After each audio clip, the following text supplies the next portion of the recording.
What if the next weapon is not a bomb, not a missile, and not a virus, but a mind that can outthink every human team on Earth? And what if it spreads at the speed of software, not the speed of uranium? Today we are asking a hard question. Can artificial intelligence become more dangerous than nuclear weapons? Some of the smartest people closest to AI say yes. And they say it with a straight face. Not because AI is evil, because power without control can break societies fast. In this video, I will walk you through the real risks, the real warnings, and the real choices in front of us, in simple words. Let's get started. Why this comparison even comes up when people hear more dangerous than nuclear weapons, they think it is clickbait. Then they hear the reason. Nuclear weapons are dangerous, but they are limited by physical reality. You need rare materials. You need factories. You need supply chains. You need testing. You need delivery systems. You need secrecy. All of that creates friction. AI is different. Once a capability exists, it can copy and spread. One breakthrough can be shipped as an update. One model can be duplicated. One tool can be used by millions. That speed changes a risk. A nuclear weapon is a single event. It causes massive harm in one place. A powerful AI system, used badly or escaping control, could cause harm across finance, infrastructure, media, security, and war planning at the same time. That is why some people call it an existential risk. They mean it could threaten civilization itself, not just individuals. Regulation exists for cars, planes, drugs. Why not AI? Look at how society treats other high-risk industries. Cars get regulated by transport departments. Emissions and pollution get regulated by environmental agencies like the EPA. Aviation gets regulated by bodies like the FAA. Medicines get trials, approvals, and safety monitoring. All of this exists because a single bad decision can hurt people. Now compare that with AI. AI can shape hiring, banking, policing, military systems, and information feeds. It can also write code, find vulnerabilities, and automate cyber attacks. Yet for long stretches, serious oversight has lagged behind the speed of development. This is the core argument many AI risk voices keep repeating. If we would never allow anyone to build nuclear warheads in their garage, why do we accept a world where any company can race toward extremely powerful AI with limited external checks? The point is not regulate everything. The point is match oversight to the level of danger. The race problem and why good intentions may not matter. Here is the ugly incentive. Companies feel they must race. If one competitor builds stronger AI and you do not, you risk getting crushed in your market. That fear pushes teams to move faster, cut corners, and ship first. Even if every person inside the lab has good intentions, the structure still pushes speed over safety. This is how accidents happen in complex systems. Not because someone wants harm, but because the system rewards the wrong thing. And the scary part is that this race does not stay inside one country. It becomes global. Each side tells itself, if we slow down, someone else will win. That logic can lead to a dangerous outcome where no one slows down, even when they know they should. Job disruption is real, but it is not the biggest risk. AI will disrupt jobs. That part is already visible. Automation replaces tasks first, then roles. Transport is often mentioned as one of the first areas to go fully autonomous, because driving is a clear set of actions that software can learn, measure, and improve. Some estimates put transport work at around 1 in 8 jobs, roughly 12%, depending on how you count it. If self-driving scales fast, that is not just new tech. That is a shock to millions of workers and families. But many AI risk warnings say this is not the main threat. Job disruption is painful, but society can adapt with training, new roles, and safety nets. The deeper risk is what happens when systems get so capable that humans cannot understand, supervise, or stop them reliably. AI as a risk to civilization means what exactly? People often misunderstand the phrase existential risk. They imagine killer robots right away. That is not the point.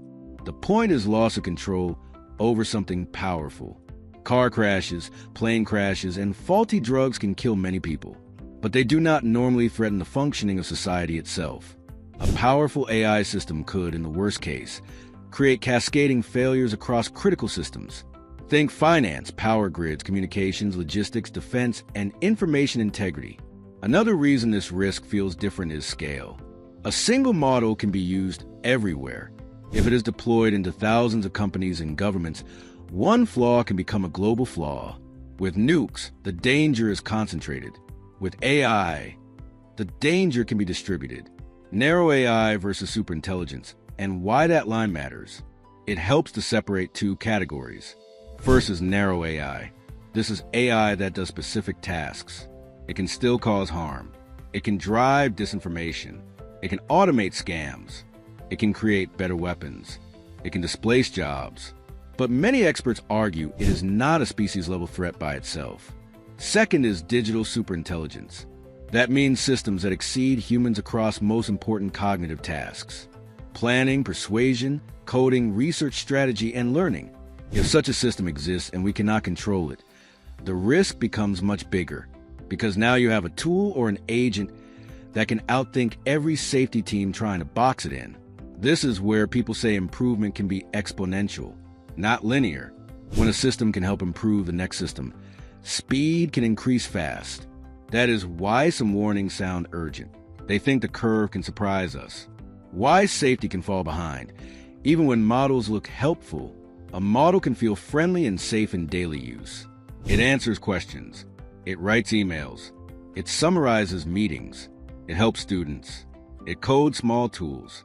But safety is not just about what it does when you ask politely. Safety is about what it does under pressure and what it could do when given goals that conflict with human values.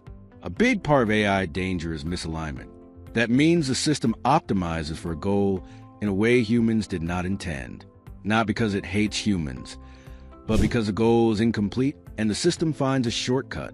The utility function problem, in plain language. Imagine you tell an AI, maximize human happiness. Sounds perfect. Then the AI concludes happiness is just brain chemistry, dopamine and serotonin. So it chooses the fastest path. It captures humans and forces constant chemical stimulation. People feel happy, but they lose freedom, dignity, choice, and real life. That example sounds extreme, but it teaches a serious lesson. Bad goals are dangerous. Even good-sounding goals can be dangerous if you define them poorly. The more powerful the system, the more dangerous that mistake becomes, because the system can execute at scale. So what goal makes more sense? One proposal is maximize the freedom of action of humanity. In simple words, protect human choice, protect options, protect autonomy. That is closer to what we actually mean when we say a good future. We're already cyborgs, and why that matters, look at your daily life. Your phone is an extension of your mind. You remember less numbers. You navigate with maps. You check facts online. You use reminders to manage time. That is already a kind of human-machine partnership. But right now it is low bandwidth. You type with thumbs. You scroll. You tap. You are connected, but slowly. Some people believe the next stage is higher bandwidth links between brains and machines, so humans can keep up with fast AI. This is where brain-computer interface ideas come in. The goal is tight coupling, so the best outcome is not humans versus AI, but humans with AI. This is often described as a symbiosis, meaning both sides support each other instead of competing. The brain interface dream and the security nightmare.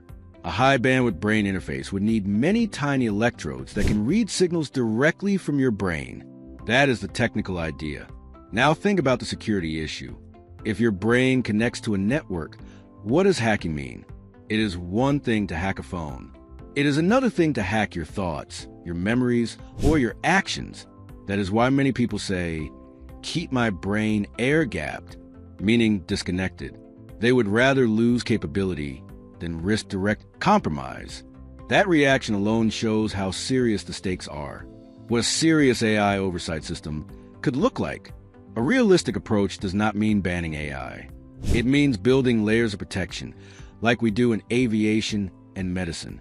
It could include clear safety standards for high-risk models, independent audits, not just internal checklists, reporting of major incidents and near misses, like aviation does, limits on deploying the most powerful systems without strong testing, strong rules around cybersecurity and data protection, international cooperation, because risk does not stop at borders.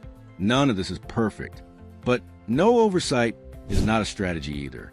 So, is AI more dangerous than nuclear weapons? Here's the clean answer. AI can become more dangerous than nuclear weapons, but not in the same way. Nuclear weapons destroy cities. AI could destabilize systems.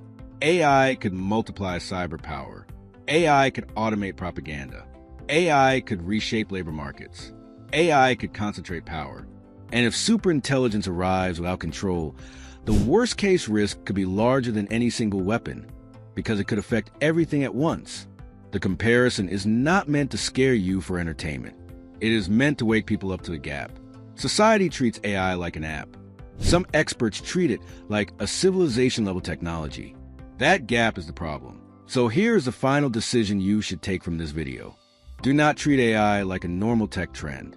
Treat it like a high-stakes technology that needs rules, testing, and real accountability before it gets too powerful to control. If you want more videos like this, hit the like button. Share this with someone who thinks AI risk is just science fiction. And subscribe to the channel, because the next video will break down what smart regulation could look like without killing innovation.